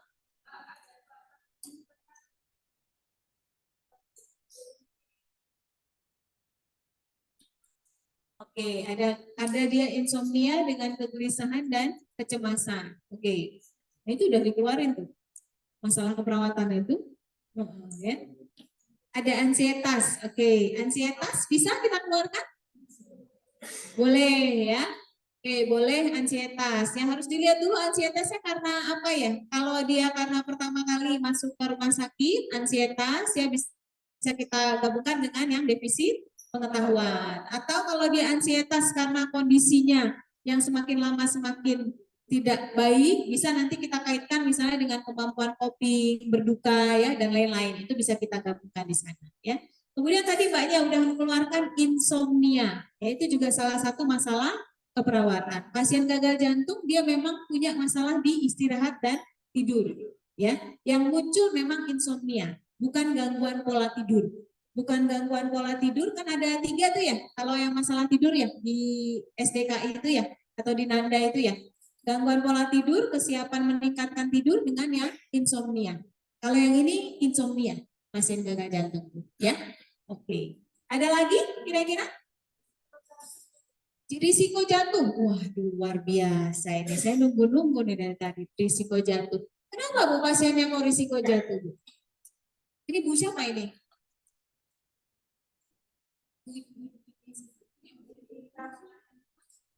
Siapa?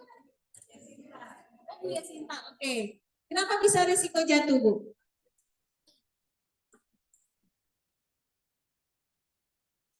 Risiko jantung. Oke, kita cari rasionalnya. Kenapa bisa risiko jatuh? Dari reguler juga cari ya.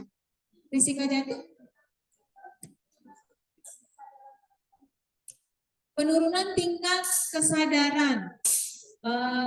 Rata-rata pasien gagal jantung tuh dia kesadarannya penuh sih Bu ya. Kecuali dia tahap yang terakhir gitu ya, butuh ventilator mekanik ya. Itu bisa ya. Oke. Gangguan keseimbangan? Oh, gangguan keseimbangan bisa menyebabkan risiko jatuh. Oke. Kira-kira gimana teman-teman? Risiko jatuh? Boleh? Boleh? Alasannya apa? Kenapa pasien gagal jantung dia risiko jatuh? Oh, oke. Mbak siapa lagi? Mbak?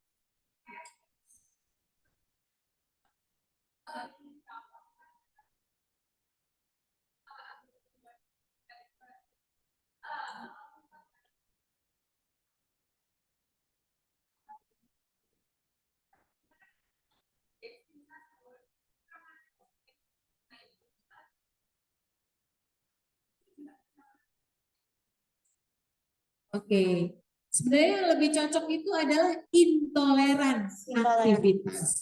Pasiennya itu dia tidak bisa, ya dia pasien itu bisa bergerak, ya, tapi dia dibatasi. Namanya intoleran aktivitas, ya. Yang kedua selain intoleran aktivitas, pasiennya itu fatigue, ya, kelelahan sesaat, ya, fatigue. Jadi yang sering muncul di pasien gagal jantung, ya. Yang nggak ada di sini, ya, itu adalah yang intoleran aktivitas. Pasiennya bisa beraktivitas, tapi jalan sedikit dia sudah.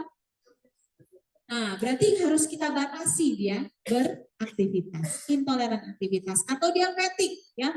Baru balik badan sedikit aja dia udah lelah yang sangat ya. Oke, sudah ya. Nah, ada lagi? Jadi risiko jantung kita pending dulu ya Bu ya. Yuk, yang lain? Ada lagi nggak? Saya mau ngeluarin intoleran aktivitas, akhirnya keluar juga ya. Itu. Ada lagi nggak? Nggak ada? Masalah sesak munculnya dari mana kalau gitu? Pasiennya kan sesak ya? Munculnya nanti ada di mana untuk yang sesak? Di masalah keperawatan apa? Pola nafas saja? Ya, yang sesak nanti muncul tidak hanya di pola nafas. Pola nafas kalau dia udem paru. Kalau dia nggak udem paru, misalnya dia udem ekstremitas, boleh nggak sesak? Boleh. Ya, itu muncul di mana berarti? Di hipervolemi atau di nanti yang paling gampang di penurunan kardiak output. Ya, itu muncul sesak penurunan kardiak output. Ya, tadi kan gejalanya tadi ya sesak gitu ya. Nah, nyeri dada tadi boleh muncul nyeri dada ya. Itu nyeri dada boleh ya. Tadi ya nyeri yang akut tapi ya yang nyeri dada akut ya. Intoleran aktivitas, risiko shock ya. Kemudian yang defisit pengetahuan dan yang lainnya tadi. Oke. Kasus kemarin ya, ada yang mau dibahas kira-kira yang kasus kemarin masalah keperawatannya apa kira-kira? Ini saya punya kasus baru lagi sih sebenarnya. Masalah yang kasus yang kemarin, masalah keperawatannya apa kira-kira?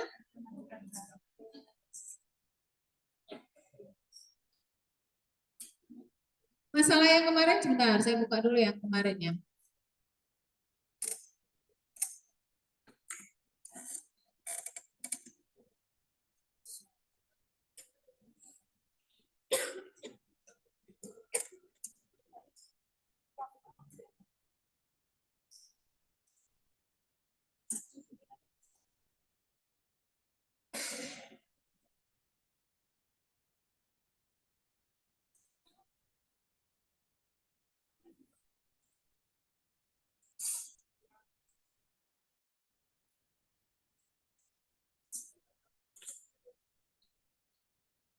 Oke.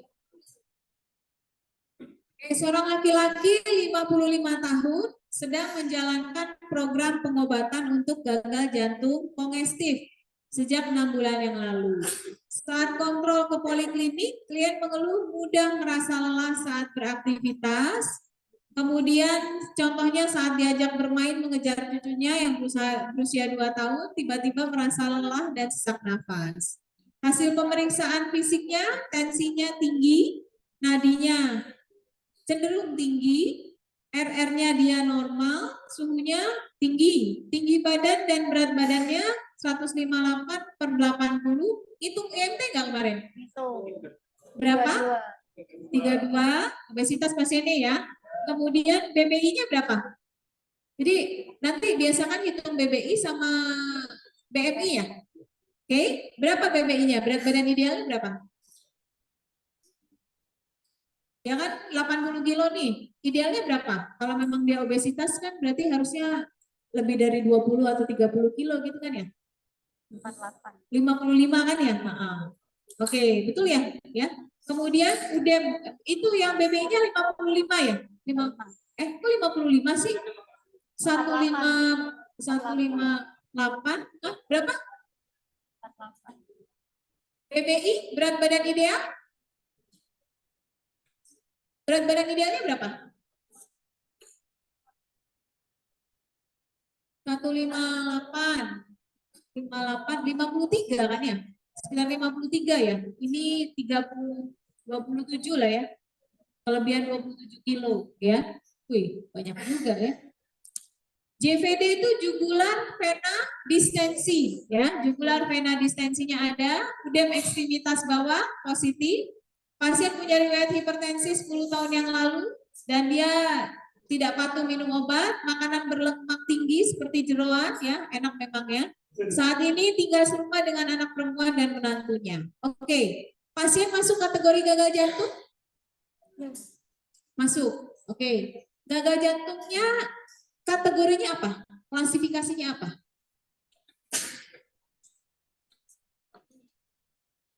Bukan yang kiri dengan kanan ya, pakai yang kalau kita pakai kilip dulu. Pakai kilip.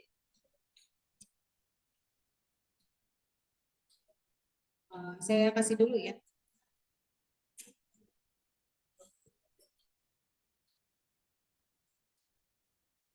Yang stage berapa? Stage berapa kira-kira?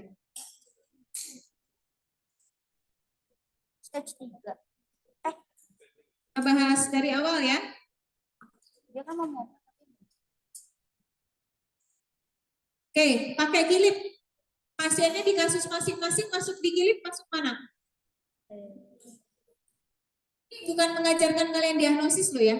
Kira-kira kalau pasiennya ini apa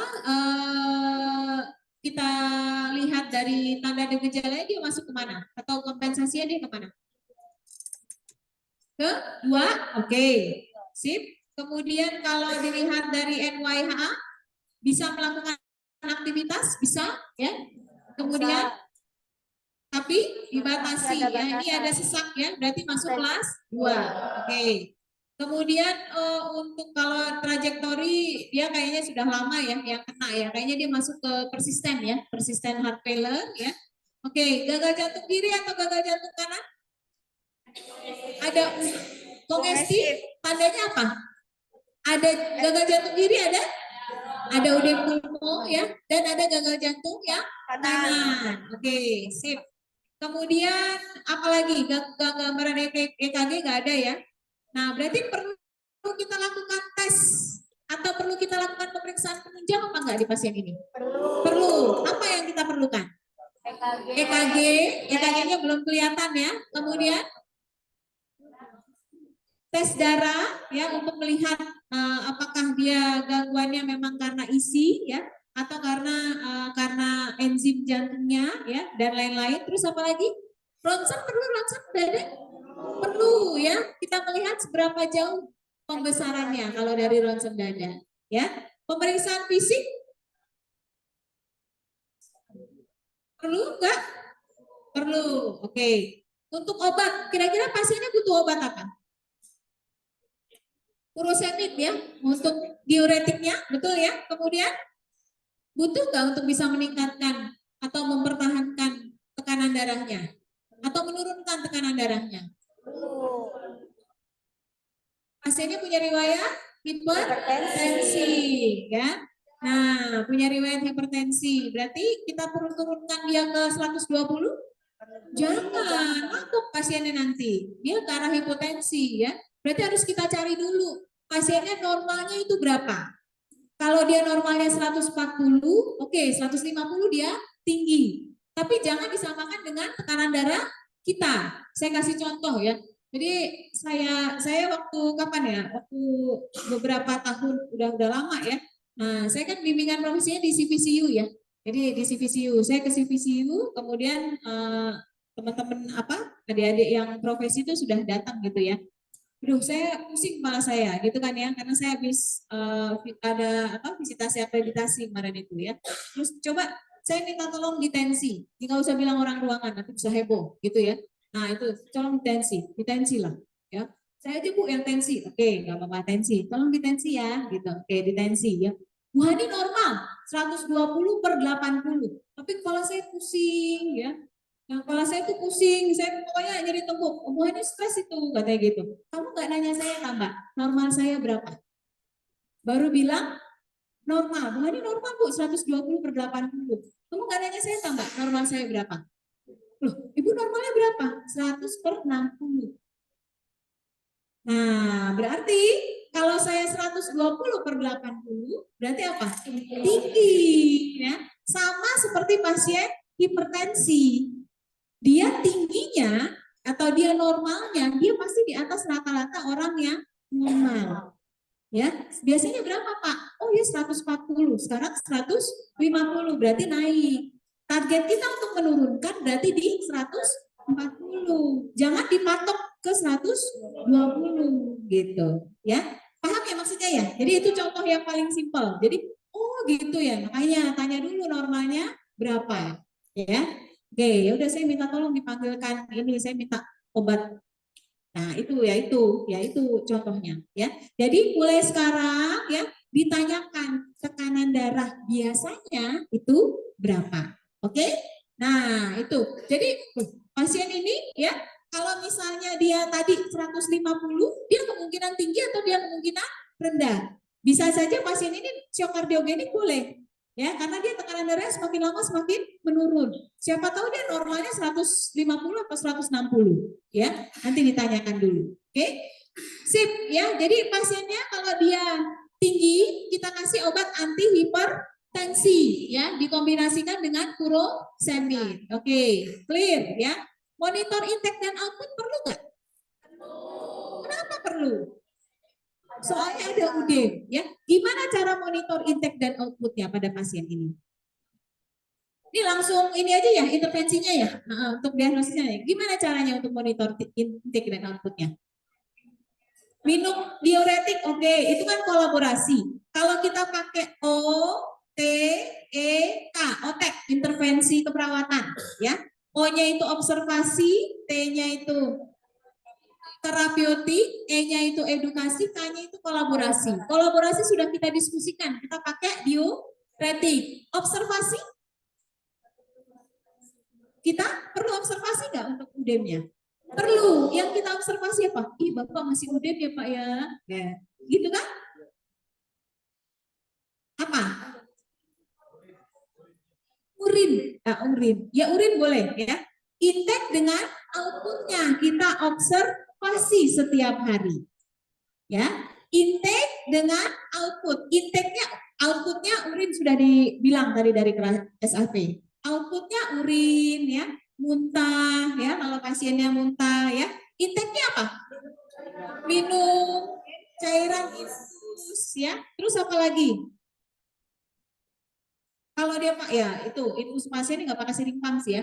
Minum infus itu masuk. Intake dikurangi output dalam waktu 24 jam. Oke, terus untuk monitor intake dan output apa lagi? Berat badan. Kita ukur berat badan pasien tiap hari ya. Syaratnya apa?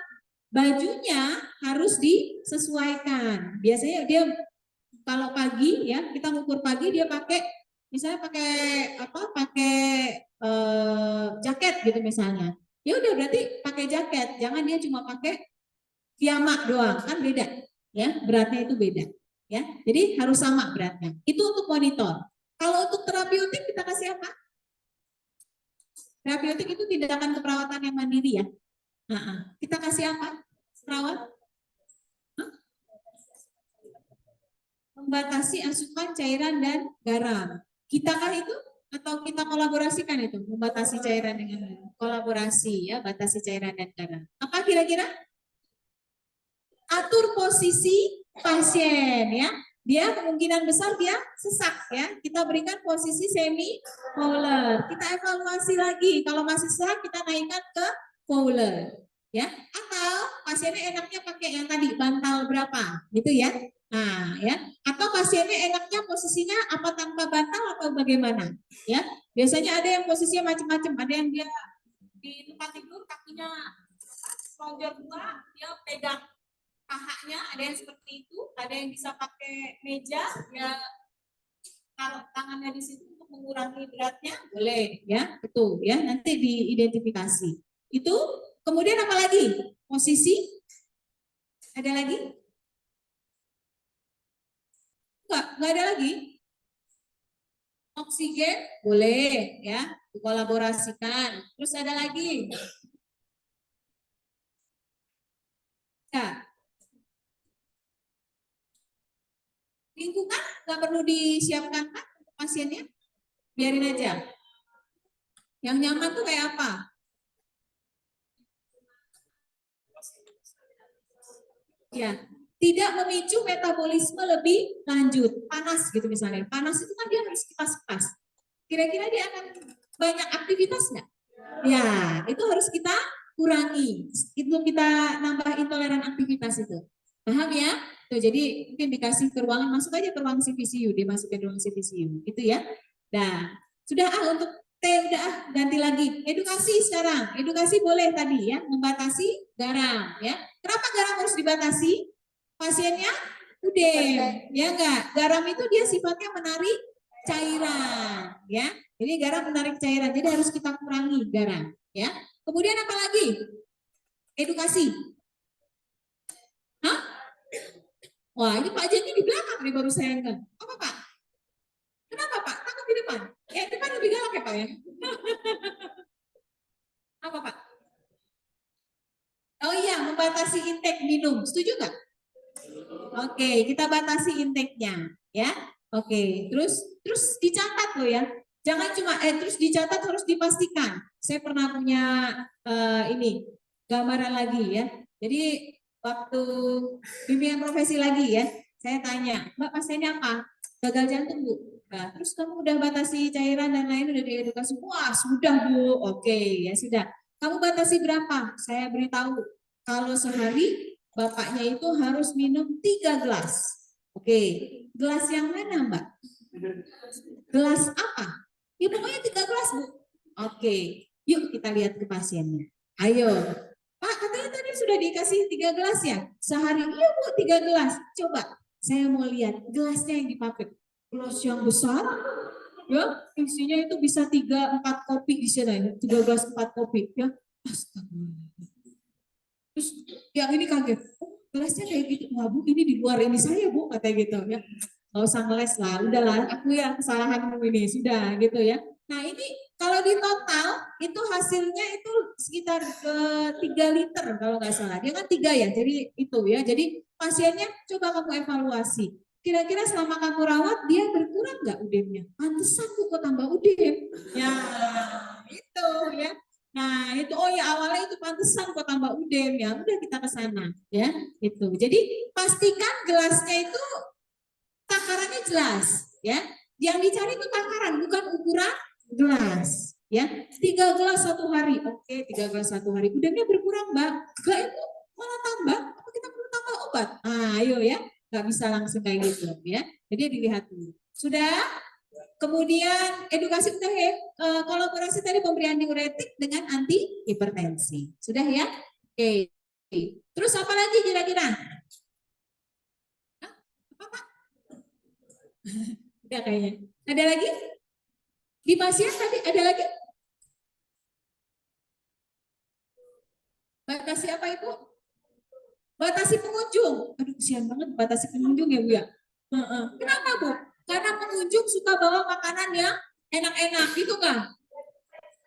Oh biar bisa beristirahat. Betul sekali Bu ya. Pasien HF dia sulit untuk bernafas. Pengunjung datang menguras emosi. Pasien butuh energi lebih untuk bicara, untuk emosi menangis ya, senang itu dia butuh menguras emosi ya. Sehingga butuh kita batasi pengunjung ya. Boleh ada pengunjung ya, cuma dari jauh aja ya, dari jauh aja. Lambaian tangan itu juga sudah berarti ya. Oke. Sudah? Ada lagi? Terima kasih Bu. Ada lagi nggak? Pemberian CRRT boleh, tapi kalau pasien punya ini kerusakan ginjal, ya, jadi renal replacement therapy, ya, jadi kalau pasiennya punya gagal ginjal end stage itu baru pakai CRRT, ya. Biasanya pasien gagal jantung jarang dengan yang CRRT, ya. Sudah ada lagi nggak? Iya, masalah keperawatannya apa kalau gitu? Penurunan curah jantung, oke? Oke, hipervolemi oke? Oke, tadi masalah udem banyak kita bahas ya. Ada lagi nggak? Intoleran aktivitas, oke? Ya. Terus fatigue ada? Ada. Kebanyakan keintoleran aktivitas ya. Oke, ada lagi nggak? Di kasus tersebut. Sudah itu aja kan?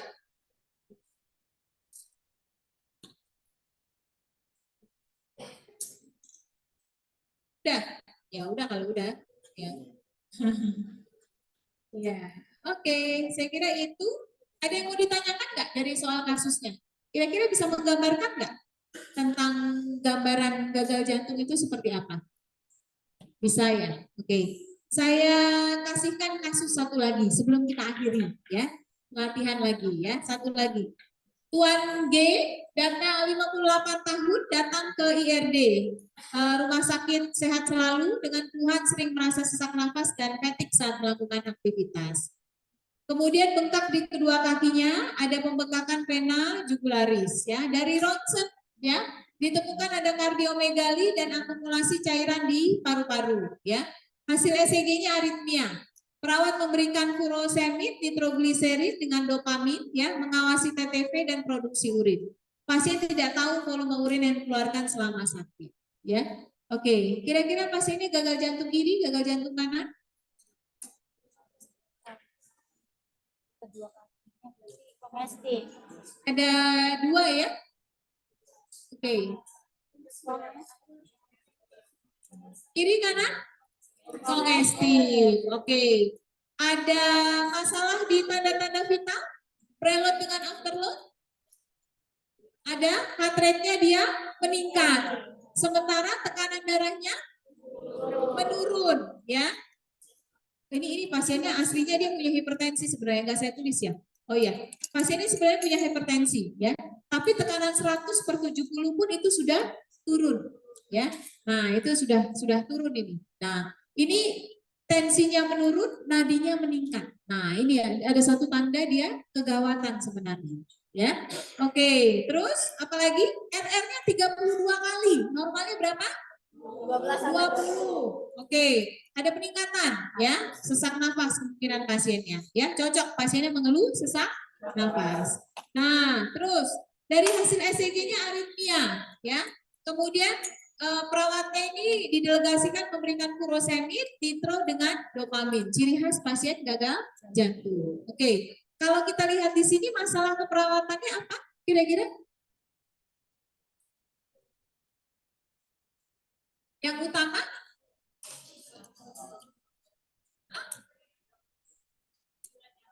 ya, penurunan curah jantung ya, penurunan curah jantung. Kemudian yang kedua, penurunan curah jantung di dalamnya sudah ada sesak ya. Pola nafas boleh ya, tapi karena ada akumulasi cairan di paru-paru ya. Tapi kalau cairannya cuma sedikit ya, dia masih bernafas dengan baik ya, itu nggak apa-apa ya. Nah, kalau di sini RR-nya itu 32 kali per menit, tapi tidak ada penggunaan otot nafas tambahan. Berarti kita tidak bisa mengeluarkan pola nafas karena tidak ada penggunaan otot nafas tambahan, pernafasan cuping hidung, itu nggak ada. Berarti pasiennya bisa kompensasi sebenarnya dengan akumulasi cairannya tersebut. Oke, kemudian apalagi? Berarti sesaknya kita masukin di curah jantung ya. Kemudian apalagi? Intoleran aktivitas. Oke. Saat melakukan, kayaknya ada deh tadi intoleran aktivitas. Ada ya tadi ya? Oh iya ada. Terus apa lagi? Bengkak, hipervolemi. Ya, sudah itu aja. Sama satu lagi, pasien ini sudah risiko shock kardiogenik. Ya, tekanan darahnya menurun, nadinya meningkat, RR-nya meningkat. Ya, itu yang muncul di pasien ini. Ya, saya kira itu saja. Waktunya sudah sebentar lagi selesai. Ada yang mau ditanyakan? Mungkin 5 menit. 5 menit? Gak ada yang mau ditanyakan? Jelas atau belas? Belas apa jelas? Oke, kalau gitu ya.